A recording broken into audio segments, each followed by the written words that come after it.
como protección, las dos protecciones, al-Audatán. Pero bueno, no nos vamos a adelantar. Vamos primero a seguir con esta última parte. Estábamos hablando del Tawhid, estábamos hablando sobre Suratut Tawhid y estamos explicando algunos conceptos del Tawhid. Y hoy vamos a terminar con toda esta parte, con todas estas explicaciones que vienen ya de la clase anterior, para comenzar con la sura próxima. ¿Por qué la cuestión del Tawhid? Hemos explicado que la Suratul Ikhlas también es la Suratul Tawhid, porque Allah de alguna manera se presenta y explica cómo es su naturaleza, por una pregunta que le habían hecho al profeta. Según las narraciones, una persona, un judío o un grupo de judíos había hecho esta pregunta al profeta Muhammad, sallallahu alaihi wa alihi. Habían pedido que el profeta describa a Dios. Entonces el profeta les pidió 3 días, y en esos 3 días el ángel Gabriel trajo esta sura, que esta sura es de las que descendieron completas. Saben que algunas suras descendieron por partes, ya lo explicamos, y que algunas otras suras, hay un grupo de suras que han descendido completas. Una de ellas es la Suratul Ikhlas, la sura At-Tawhid, la sura del monoteísmo. Muy bien. Estamos explicando el Tawhid y las características del Tawhid y las divisiones del Tawhid o de la unicidad divina, y hoy vamos a continuar hablando. Vamos a empezar nombrando el Tawhid Zat, ¿sí? La unicidad o el Tawhid en esencia. Habíamos explicado, y con un dicho del Imam Ali alayhi salam, que dice: sabe Dios mío, o sepa Dios mío, hijo mío, perdón, que si tu Dios tuviera copartícipes, sus enviados habrían conocido sus hechos y atributos. Sin embargo, Él es el único adorado, y es así como Él mismo se ha descrito. Entonces, en esencia, Dios es uno y único, y también en sus atributos, ¿sí? Lo que se llama Tawhid Sifat, en los atributos. Los atributos de Allah subhanahu wa ta'ala no están separados de su propia esencia, ni tampoco están separados entre sí. Por ejemplo, nuestra sabiduría y poder son dos cualidades agregadas a nuestra esencia. Nosotros no hemos nacido con sabiduría, por ejemplo. Eso es algo que se agrega. Si una persona es sabia porque hay una añadidura que tiene que ver con un esfuerzo, con una necesidad que hubo de adquirir conocimiento, etcétera, etcétera, hasta que alcanza ese conocimiento y se vuelve una persona sabia. Lo mismo el poder o la fuerza, por ejemplo. Una persona, uno no nace con una fuerza excepcional, tiene que haber primero una necesidad de adquirir la fuerza, después un movimiento para obtener la fuerza, y luego la persona se va a convertir en una persona fuerte y va a tener esa cualidad, ¿sí? Entonces, estas son cualidades que se agregan a la esencia de la persona. Pero en el caso de Allah subhanahu wa ta'ala no es así. En el caso de Dios, sus atributos no son agregados de su esencia, ni están tampoco separados un atributo de otro atributo. Por ejemplo, Dios, podemos decir, es clementísimo, misericordiosísimo, eterno, sapientísimo, y cada una de estas digamos, de estos atributos o de estos sefat, no están separados unos de otros. Entonces, ¿por qué? Porque, por ejemplo, eh, si las partes, digamos, o los atributos de Dios estarían separados, sería o se trataría de un ser compuesto, ¿sí? Es decir, un ser que necesita de estas partes, necesita de estas fracciones, y entonces no se puede llamar el ser necesario para la existencia, el wajibul wujub. Digamos, digamos, habría una contradicción en este caso. Entonces, los atributos de Dios están dentro de su propio ser, dentro de su propia esencia, no son adquiridos. Dios no es necesitado de nada y todos en un conjunto son parte de la misma esencia divina. Es decir, no es que Dios va a adquirir o va a necesitar de estos atributos y van a estar fraccionados y van a acoplarse, como quien dice, a Dios. Muy bien. Tawhid fil ibada, el tawhid en la adoración. Como dijimos, Iyyaka na'bud en la Suratul Fatiha, solo a ti te adoramos. La adoración correcta es solo para Dios. No hay otro ser adorado. Él es la perfección absoluta. Él es autosuficiente, no necesita de la adoración. Pero la adoración le pertenece toda a Él. Él es el que concede todas las mercedes. Y Él es el único que es en su propia esencia el merecedor, podemos decir, de la ibada, de la adoración. El objetivo principal de la adoración es la aproximación al perfecto, absoluto y el reflejar en uno mismo un rayo de luz de sus bellos atributos. Esta aproximación aleja al hombre de la concupiscencia y lo ayuda a perfeccionarse y a purificar su alma, dice aquí el autor. Tawhid af'ali, el tawhid, la unicidad en las acciones. Cada existencia, cada movimiento, cada acción que se produce en el universo retorna a la pura esencia de Dios, porque Allah es la causa de las causas, ¿sí? Es la causa de la causa y el motivo de los motivos. Todos los seres, todos los hechos humanos le pertenecen, hasta una simple mirada. Fue Él quien nos dio el poder y libre albedrío, y somos autores y responsables de nuestros actos desde un punto de vista, pero al mismo tiempo Él es el autor porque todo le pertenece y todo retorna a Él. Vamos a explicar este punto un poquitito más.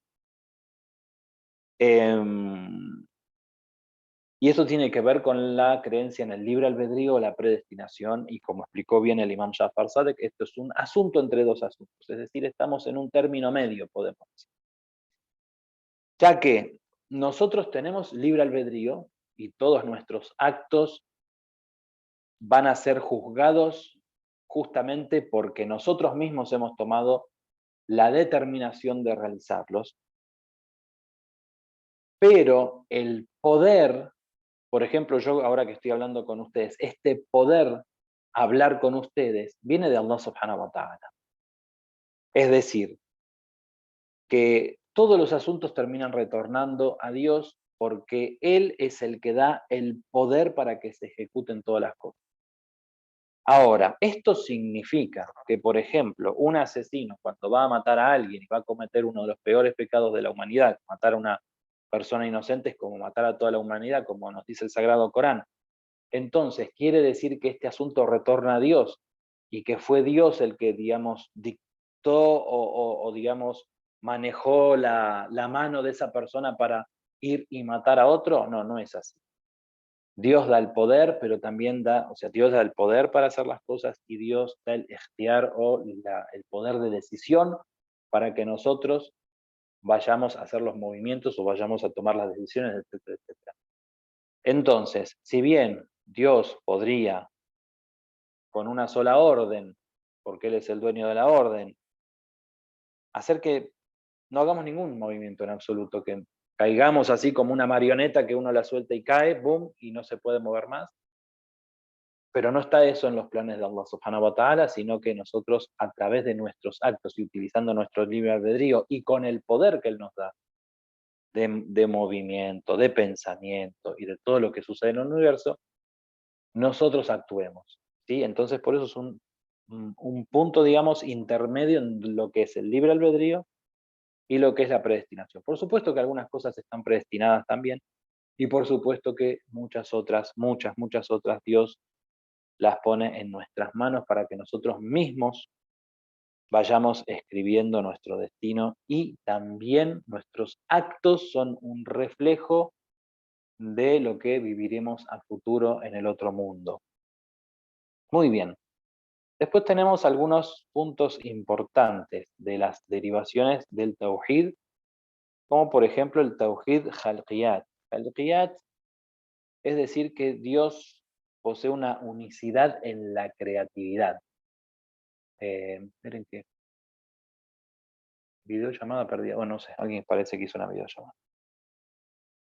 En este sentido, Dios es el creador de todas las cosas, como dice el Sagrado Corán, y Él también tiene un dominio sobre todas las cosas y un señorío sobre todas las cosas. Ese es el Tawhid Rububiyya, el Tawhid o la unicidad en el señorío, que Él no solo crea todas las cosas, sino que Él las administra, las dirige, las gobierna y también va guiando al universo y va administrando al universo de esta forma. También, y creo que lo hemos explicado en otra clase, el Tawhid en el Tashri' o la Sharia o la legislación. Es decir, que Allah subhanahu wa ta'ala, habíamos hablado del Takwin y el Tashri', digamos, Dios, así como crea y crea una naturaleza para las cosas, también para guiar a los seres humanos, crea una legislación. Para todo crea una legislación. Incluso sabemos que también la misma creación en sí tiene leyes. En el caso del ser humano sabemos que Dios lo guía a través de los profetas y le enseña lo que es correcto, lo que es incorrecto, lo que digamos le va a hacer bien y lo que le va a hacer mal, lo protege de aquello que le va a hacer mal a través de la Sharia, de las leyes que provienen de Allah subhanahu wa ta'ala. Él es quien hace descender las leyes y nadie más que Él es apto para legislar y para, también podemos decir, establecer leyes que sean correctas para su creación, que Él mejor que nadie la conoce. Muy bien, el Tawhid en el Malakiyah, es decir, en la soberanía. Él es el Malek, Él es digamos, el soberano, el dueño, el que posee, digamos, el mundo, el que posee lo que encierra y lo que hay en los cielos y en la tierra, absolutamente todo está en sus manos. Muy bien. El Tawhid en la sabiduría o en el mando, dice aquí, en el Hakimiyya. Las sociedades humanas requieren de gobiernos, puesto que de otro modo sería imposible la vida comunitaria. Si un gobierno no se concretaría, la repartición de las responsabilidades no se regularían los programas, no se ejecutarían las sentencias, no se podrían impedir violaciones ni agresiones, y asimismo el principio de libertad de los seres humanos alega que nadie tiene derecho a dominar a otro sin que el principal soberano y verdadero dueño lo permita. Es por ello que los musulmanes repudiamos todo gobierno que no provenga o que no sea un gobierno divino.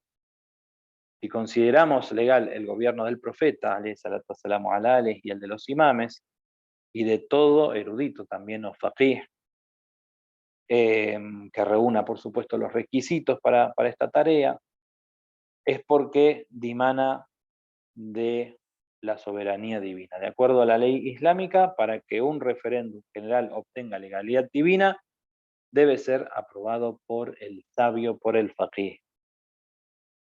Entonces, bueno, por una ley coránica también que dice, porque el juicio solo incumbe a Dios, que dicta la verdad, porque Él es el mejor de los jueces. Muy bien, el tawhid en el eta'at, el tawhid en la obediencia.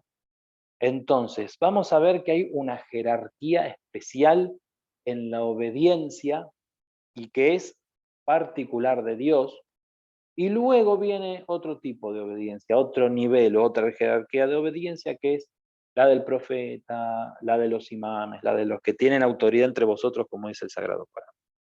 Entonces, hay un nivel de jerarquía que es superior a todos, que es el nivel de jerarquía a Dios de una obediencia absoluta y tiene que ver directamente con la obediencia a la exclusiva esencia divina, a lo más puro de la esencia divina. que también obviamente tiene que ver con lo que hablábamos antes, que es la ibada, digamos, la adoración exclusiva para Dios. Y en este sentido podemos decir que esta obediencia, ¿sí?, particular proviene de Dios, y que después todo lo, digamos, en la cadena de mando, por así decirlo, lo que venga después, se va a obedecer porque se está obedeciendo a Dios. Entonces, el mismo Corán cuando dice, Ya ayyuhallazina amanu, atiu Allah, wa atiu Rasul, wa uli amri minkum, nos está dando una señal de esto que estamos diciendo. ¿Por qué? Porque dice, obedezcan a Dios. Da una orden, dice, obedezcan a Dios. Y después dice, y obedezcan al profeta y a quienes tengan autoridad entre vosotros. Wa atiu Allah, wa uli amri minkum. Entonces, ¿qué significa esto? Significa que la obediencia, ¿sí?, a Dios es particular, es especial, es superior. Por eso no dice Atiullahi wa Rasul, no dice o wa Rasuluhu, por ejemplo, no dice obedeced a Dios y a su mensajero, dice obedeced a Dios. Y después vuelve a decir obedeced al mensajero y obedeced al mensajero, wa uli amri minkum, y a los que poseen la autoridad entre vosotros, que estas autoridades son los 12 imames, y en la ausencia de los 12 imames, aquel faqih, aquel sabio que tiene autoridad entre los musulmanes. Muy bien. Entonces, nosotros cuando obedecemos al profeta, nosotros cuando obedecemos a los imames, nosotros cuando obedecemos incluso al waliul amr, estamos obedeciéndolos porque estamos obedeciendo a alguien superior, estamos teniendo digamos, reconociendo una jerarquía superior, y por esa jerarquía vamos a obedecer lo que hay debajo, y esa jerarquía es la de Allah. Esa exclusiva forma de obedecer a Allah es primero, podemos decir. Muy bien. Entonces, por eso también tiene un tawhid, una unicidad en esa forma de obediencia. Walhamdulillahi Rabbil Alamin. Las cuestiones del tawhid ya las hemos tratado, ya hemos terminado con el tafsir de la sura Al-Ikhlas, y vamos a empezar a ver la Suratul Nas y Suratul Falaq, y así vamos a ir para arriba, inshallah, viendo las suras cortas como ustedes eligieron.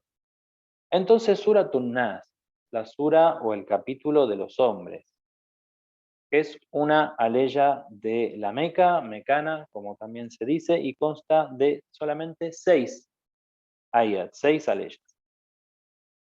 El contenido y el mérito de esta sura, primero. Entonces, el peligro acecha constantemente al ser humano a través de los susurros diabólicos y continuamente los satanases entre los genios y los hombres, como bien nombra la sura, minal jinnati wan nas, procuran acaparar y adueñarse del corazón del hombre y del alma del hombre. Cuanto más se supere el hombre en el campo de la ciencia y cuanto más eleve su posición social, será más fuertemente desviado del sendero de la verdad. Dado el incremento de las tentaciones, el desvío de los sabios es el más peligroso de los desvíos, porque de ese modo se logra descarriar a una sociedad íntegra. Entonces, la sura nombra minal jinnati wan nas. ¿Qué quiere decir? Que estos susurradores, ¿sí?, porque nombra el waswas. Ahora vamos a ver cada palabra, no nos vamos a adelantar.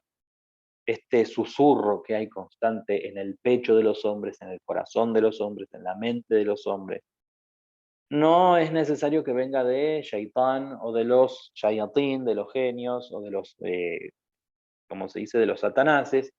Puede venir, hay personas también que tienen el corazón satánico, digamos, y el comportamiento satánico, que pueden venir de ellos también. Personas que son desviadores, que son tentadores. Y no se está, digamos, resguardado del peligro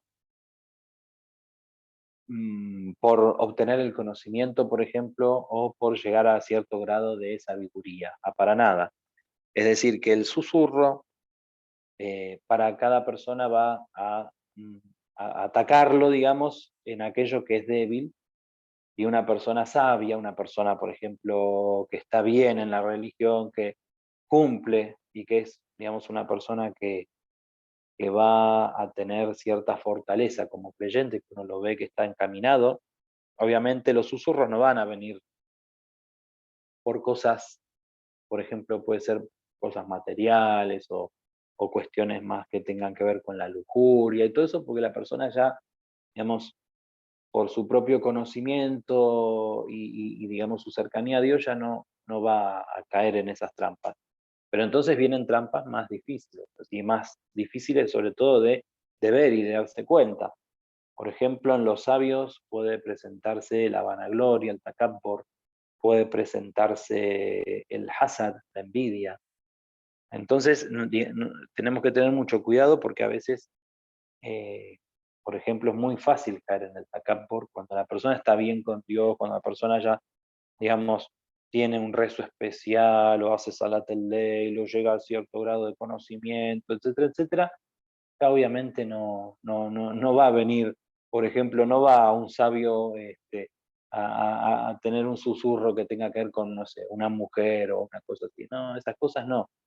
Vienen con cosas peores, ¿no? Vienen con cosas que son más difíciles de ver y que, digamos, llevan a un mal mucho más grande que es el mal del takabbur, que tiene un problema muy grande el mal del takabbur, sobre todo de la vanagloria, digamos, porque en las cuestiones de moral, de ética, de akhlaq, sabemos, el ser humano siempre tiene vicios y tiene virtudes, ¿no? Lo que llaman fadayel y razayel, eh, las virtudes y los defectos y los vicios del alma. Entonces, cada uno de ellos puede ser corregido, cada uno de ellos puede ser tratado, y como si fuera que vamos al médico, pero tratarlo digamos, con algún sabio o alguna persona experta en las cuestiones de ética, o con nosotros mismos, haciendo una reflexión. Pero, claro, lo más difícil es la cuestión de la vanagloria, porque la persona que tiene este problema no puede aceptar sus propios males, no puede aceptar sus propios problemas, no acepta sus propios errores, se ve bien en todo lo que hace, ve que todos sus actos son lindos, están bien, están correctos, él mismo tiene un engaño, el susurro viene por ahí, quiero decir, ¿no? Entonces, ¿qué sucede? Sucede que la persona no puede cambiar porque no se da cuenta de las cosas que está haciendo mal. Y ahí directamente ya, digamos, no es que está todo perdido porque tiene solución también, pero va a ser mucho más difícil que con una persona, por ejemplo, no sé, tiene envidia, y la envidia se puede tratar, o tiene, no sé, el pecado de hacer gaiba, también se puede tratar, es más fácil. Pero bueno, estas cuestiones de takabbur que puede afectar a los sabios son muy, muy, muy, muy difíciles de lograr, digamos, corregir. Y bueno, obviamente el sabio cuando se desvía, toda la gente se desvía detrás de él, muy peligroso. Muy bien, la sura ordena al enviado de Dios, al profeta Muhammad, alayhi salatu wassalamu ala alih, ya que él constituye el modelo perfecto de guía para la humanidad, refugiarse en el Altísimo. O sea, Dios le dice, Qul di a'udhu bi rabbil falaq. Me refugio en el Señor de, perdón, no, Qul a'udhu bi rabbin nas, estamos en Surat An-Nas. Me refugio en el Señor de los hombres. Dios le enseña al profeta y a todos los seres humanos a través del profeta a que deben buscar este refugio en Allah. En este caso, ¿de qué? De la malicia de los susurradores o de los tentadores. Su contenido es similar al de la sura anterior, que es Suratul Falaq, con la diferencia de que en ella han sido planteados diversos tipos de maldades, que ya veremos más adelante en la otra sura, y en esta solo se hace hincapié en los ocultos susurradores, en el waswas el hannas. Existen varias versiones al respecto al lugar en que fue revelada. Algunos la consideran mequinense y otros medinense. Probablemente lo más correcto es que sea una sura mecana, una sura revelada en la Meca. Y según los dichos, la sura anterior y esta se han revelado juntas. y la mayoría de los sabios las consideran de la Meca, como dijimos. Esta Suratul Nas y Suratul Falaq han descendido juntas y se las conoce como el Audatan, las dos protecciones. En cuanto al mérito de la recitación, se ha narrado en varios hadices. Por ejemplo, el profeta había enfermado de gravedad. Entonces vinieron el ángel Gabriel y el ángel Micail, y Gabriel se sentó a la cabecera y Micail a los pies del profeta, y el primero recitó Suratul Falaq y el segundo recitó Suratul Nas.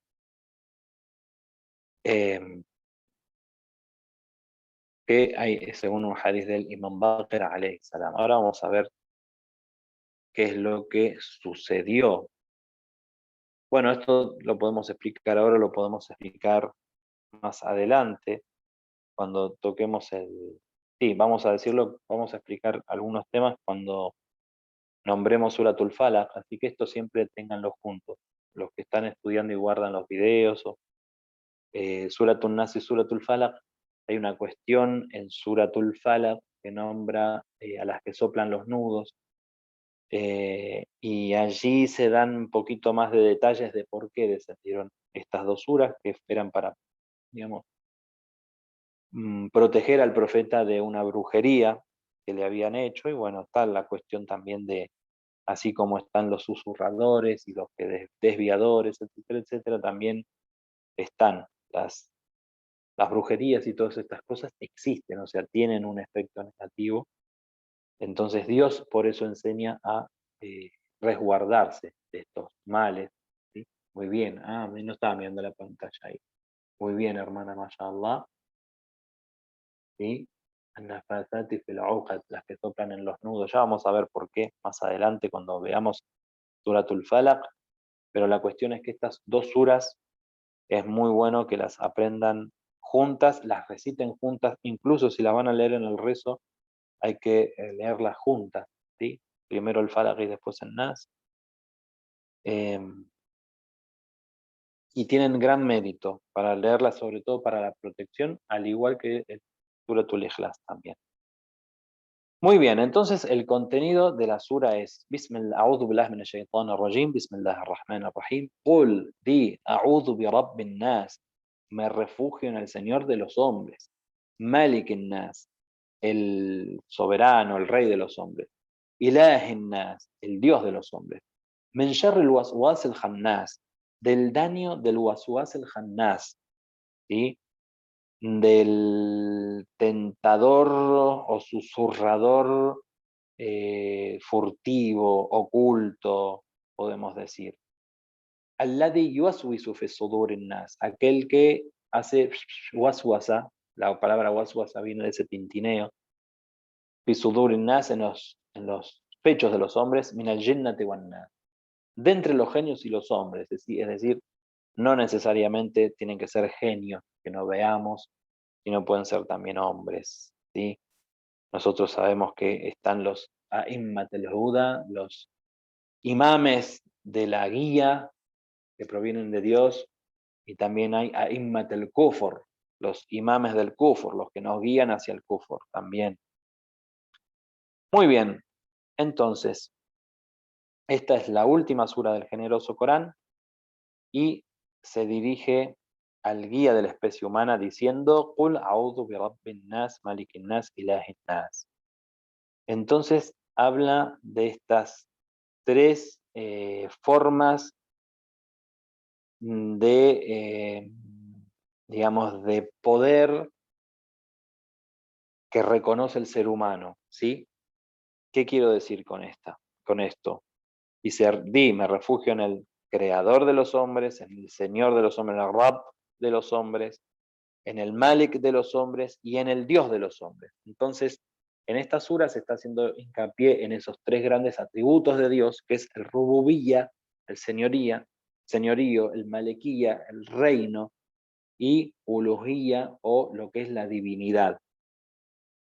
¿Por qué enseña de esta forma a, digamos, a protegerse? Porque la persona en su vida también a medida que va avanzando en edad, va buscando la protección en distintas figuras. Entonces aquí enseña que no, que la protección siempre y el refugio se debe buscar en Allah subhanahu wa ta'ala.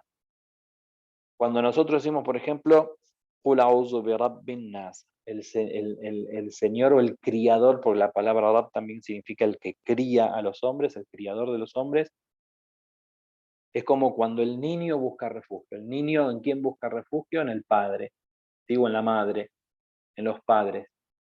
Cuando ya es más adulto, ¿en quién busca refugios? En los gobernantes. Entonces, Malikin Nas. Pero cuando ya llega a la vejez y está cerca de la muerte, ahí recién reconoce a Dios, entonces Ilahin Nas, el Dios de los hombres. Es una forma, podemos decir, de recordarle al hombre, ¿sí?, que en todas las etapas el Rububía pertenece a Allah, el Malikía pertenece a Allah y el Uluhía, por supuesto, pertenece a Allah subhanahu wa ta'ala. Muy bien. Refugiarse en Dios no significa repetir unas frases con la lengua, sino ubicarse en todo sentido bajo la protección divina. El hombre debe apartarse de los senderos, programas y pensamientos satánicos, debe alejarse de la propaganda, reuniones y agrupaciones que, digamos, que tienen que ver con el demonio o que alejan a la persona de Dios y transitar el camino de los mensajeros divinos.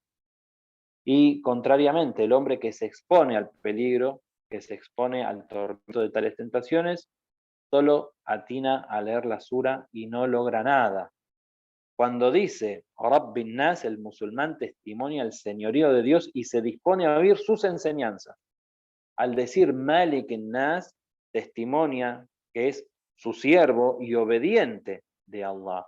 Y al decir Ilah Nas, se conduce por el sendero de la devoción y no adora nada, sino Él. Sin dudas algunas, quien crea con sinceridad en estos tres atributos estará salvo de la malicia de los tentadores. Verdaderamente, estos atributos constituyen importantes lecciones educativas y mensajes preventivos y medios de salvación que inmunizan al hombre de todo peligro. Entonces, es una llamada de atención, una enseñanza y un recuerdo, ¿sí?, del señorío, del reino y de la divinidad de Allah subhanahu wa ta'ala, que si el ser humano no solamente repite esto como loro, sino que toma conciencia de que todo refugio que vaya a buscar en otro que no sea Allah es en vano, y entonces que el mismo, digamos, refugio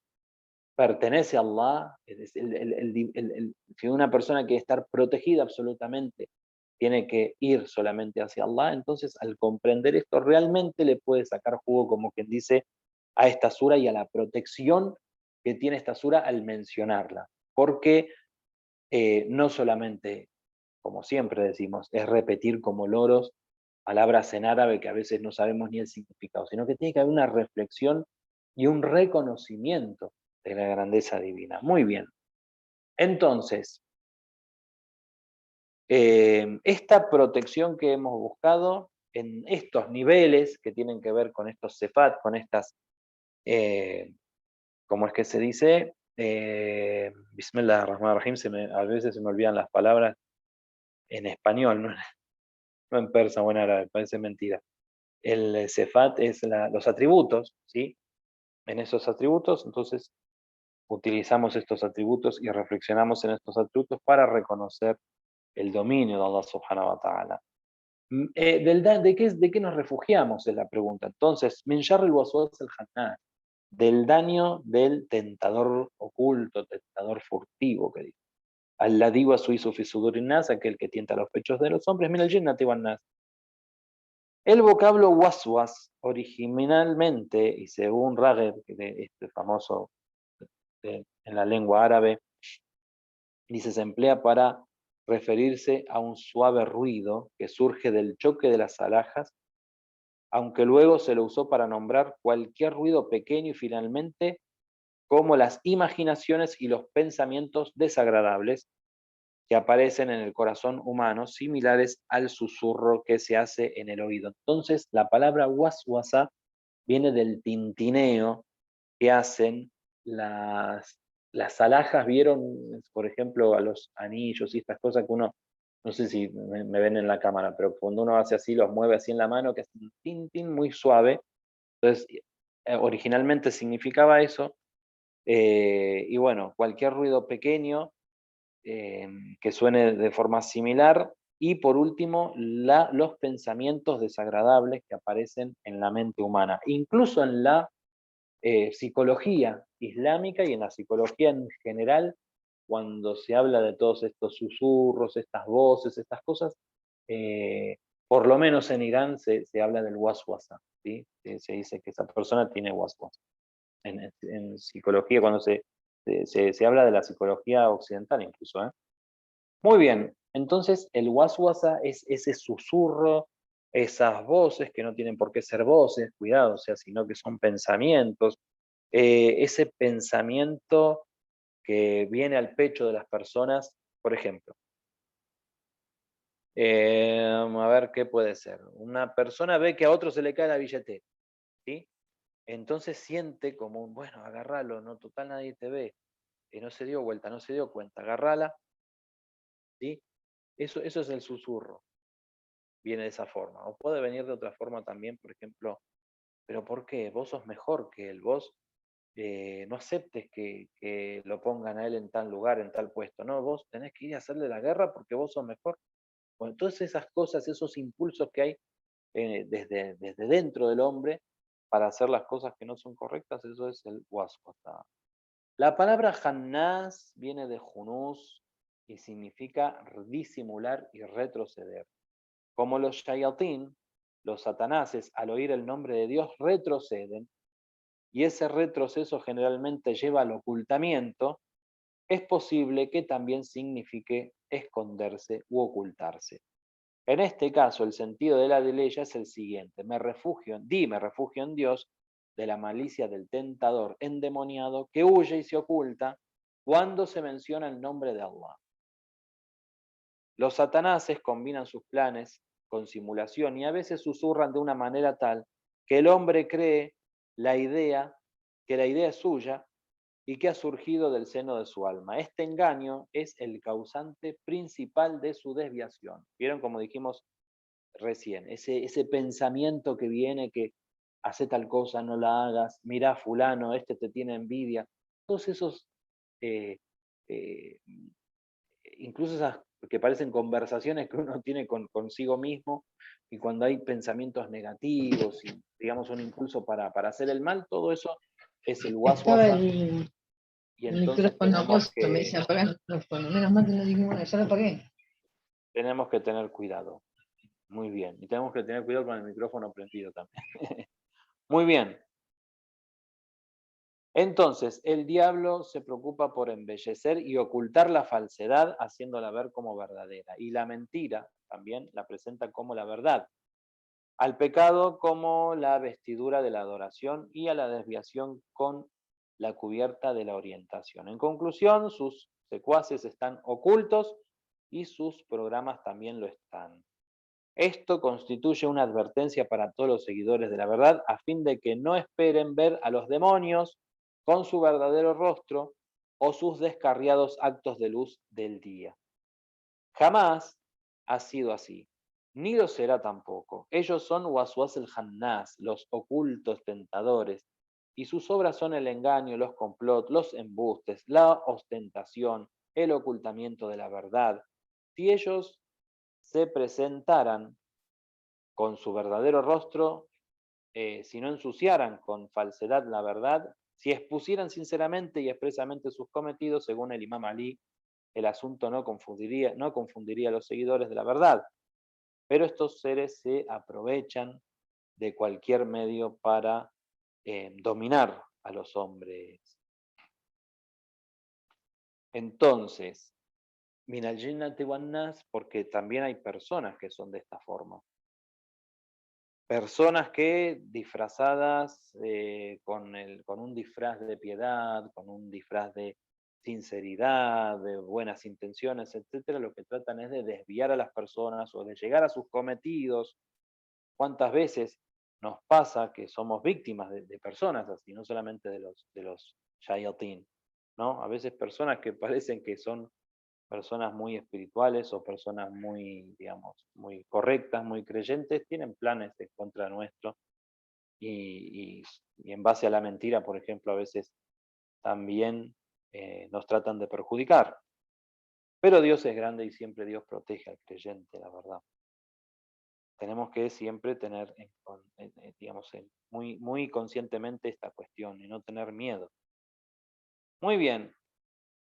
Entonces, la última ley ya nos advierte que estos disimuladores, estos waswas al-Hannas, no son solo un grupo, una sociedad, comunidad o casta especial, sino que están esparcidos entre los genios y los humanos, que se encuentran en todos los ámbitos y comunidades, y uno debe estar alerta y protegerse refugiándose en Dios de su maldad. Las malas amistades, los allegados desviados, los jefes opresores y descarriados, las autoridades despóticas, los escritores y oradores corruptos, las escuelas laicas y las sectas engañosas, los tentadores en los medios de comunicación, todos estos son waswas al-Hannas, ¿sí? Todos aquellos que no están en el camino del haq, en el camino de la verdad, y que su trabajo sea por y para el camino de la verdad, podemos decir que de alguna forma son waswas al-Hannas, que incluso pueden tener mucha maldad algunos y muchos planes diabólicos verdaderamente, o utilizar también a la gente. A veces se utiliza a la gente para, digamos, para llevar a los cometidos. Por eso es muy importante que se esté alerta, porque no esperen que venga un genio como el de la lámpara a susurrar. A veces eh, son personas de carne y hueso que pueden hacer gran daño, ¿no? Y manejar a un grupo de personas, etcétera. Tenemos que tener mucho cuidado con eso. Muy bien.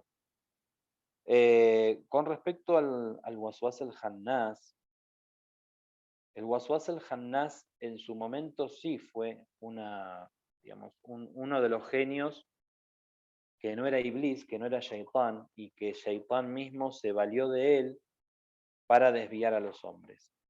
Entonces, según cuenta la historia, que con la llegada del Islam y con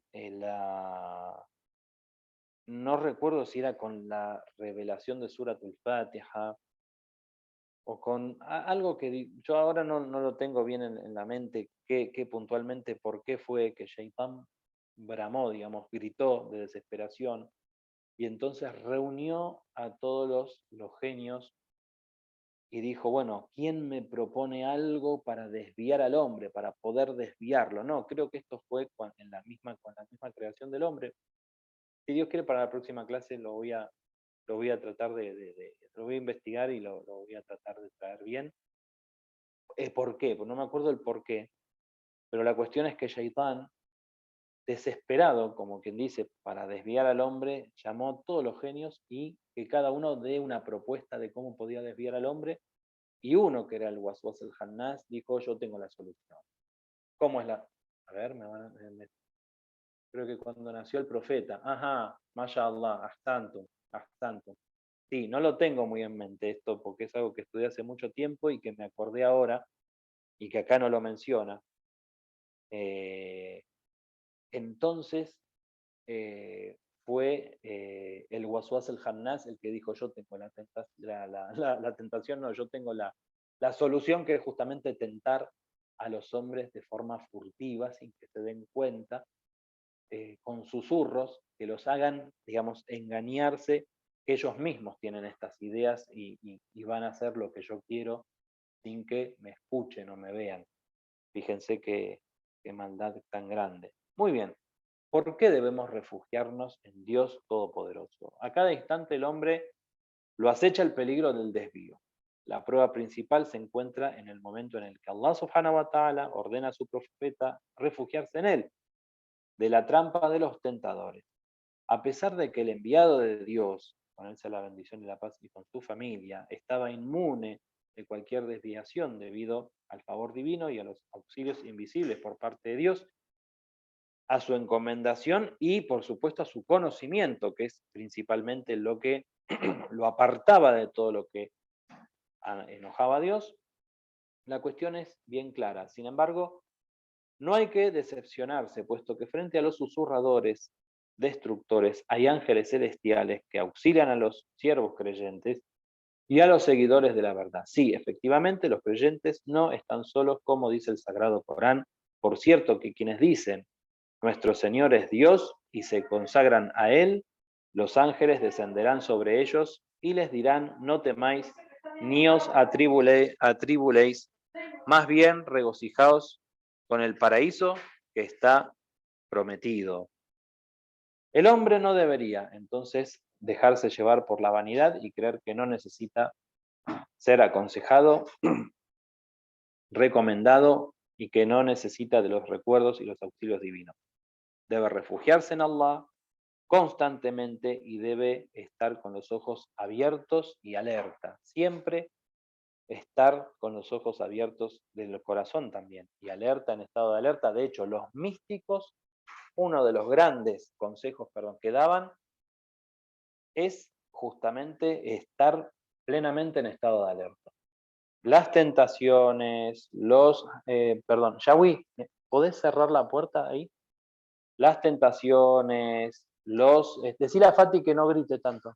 Ahí está, perdonen, yo sé que pasa que es cuestiones de la pandemia que tenemos que dar las clases en nuestra casa y nuestra casa también es como un jardín en mi caso, nuestra casa es una especie de jardín de infantes con los niños siempre haciendo barullo. Muy bien. Entonces, a ver, ahí está, ahora le dijeron a mi hija y se tranquilizó, muy bien. Entonces, es muy importante esto, queridos hermanos, la cuestión de estar en alerta, de siempre pedir el refugio en Allah, si bien están los ángeles que nos protegen, está nuestro nafes el lawama, nuestra conciencia, porque cuando nosotros sentimos ese susurro en el pecho también, si prestamos atención, hay algo feo que sentimos y nos damos cuenta de que estamos teniendo un pensamiento que no es correcto, que no proviene de nosotros, que nos saca de nuestra naturaleza, entonces, etcétera.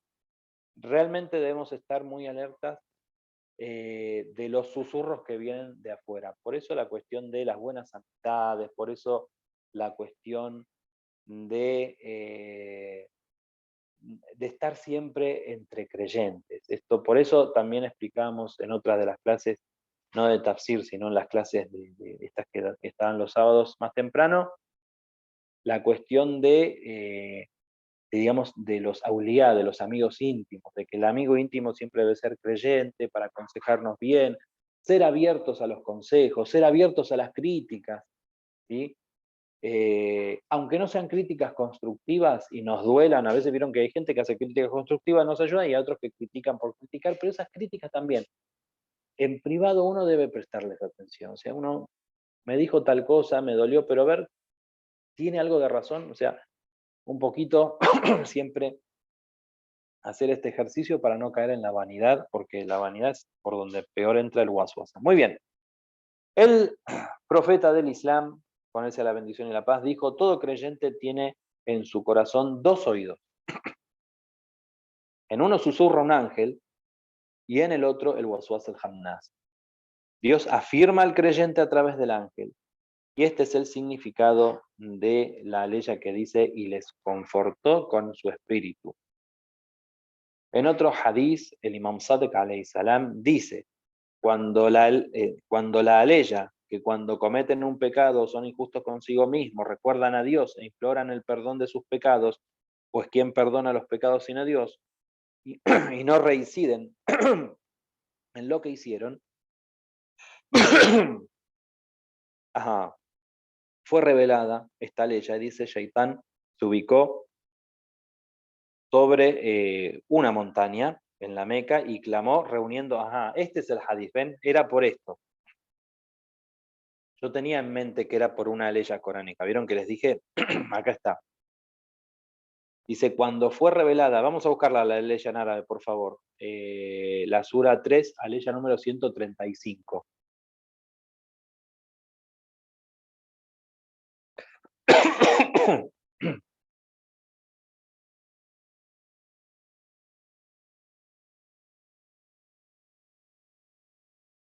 ...135, a ver. والذين إذا فعلوا فحشا أو ظلموا أنفسهم, muy bien. Exactamente. Que cuando cometen un pecado o se oprimen a sí mismos, de hecho el pecado es oprimirse a sí mismos, y se recuerdan a Dios, dice, e imploran el perdón de sus pecados, pues ¿quién perdona los pecados excepto Allah? Y no reinciden en lo que hicieron, ¿sí? Entonces, cuando descendió esta ley, cuando descendió esta ley, Shaitán, desesperado, clamó y reunió a sus huestes, o sea, los otros shayatín, se subió a una montaña en la Meca, y entonces todos decían que, ¿qué es lo que sucede, amo? ¿Por qué nos has convocado? Él dice, se ha revelado una ley que me hace temblar, porque significa la salvación de los seres humanos. El hadaf, el objetivo de Shaitán es desviar al ser humano. Él quiere demostrarle a Allah que el ser humano no sirve para nada, que el ser humano es bajo, que el ser humano es fácil, es corrupto. Entonces hace todo su esfuerzo por desviar a los seres humanos, y con esta ley que está diciendo Dios, que cuando hacen un pecado o se oprimen a sí mismos, es decir, estos son los pecados que tienen que ver con los derechos de la persona o los derechos de Dios, no con el haqqun nas, con los derechos de la gente. Entonces, si van a implorar el perdón, Dios los va a perdonar. ¿Y quién puede perdonar los pecados excepto Allah? Si hay una promesa de Dios de que va a perdonar esos pecados, entonces Shaitán se desespera, llama a sus huestes en esta montaña y pregunta quién lo puede socorrer de todos los shayatín, quién tiene un plan, quién propone algo. Y entonces uno de los grandes de los satanases dice, yo me animo, yo tengo un plan. Bueno, hubo otros que también propusieron sus planes, pero el que más le gustó fue el de este grande que dice, yo tengo la solución, y dice, ¿cuál es la solución? Dice, los entretengo vanamente con promesas e ilusiones que los llevarán hacia el pecado. Y cuando lo hagan, les haré olvidar el arrepentimiento. Entonces, Shaitán le dijo, lo lograste. Dice, así va a ser tu misión hasta el Yawmul Qiyamah, ¿sí? Hasta el Yawmul Qiyamah vas a tener esta misión de desviar al ser humano de esta forma furtiva. Es el peor de los engaños, porque el ser humano cree realmente en ese momento que todo lo que está haciendo no va a tener consecuencias, que está bien porque disfraza la falsedad con un vestido de verdad, que es por supuesto falso.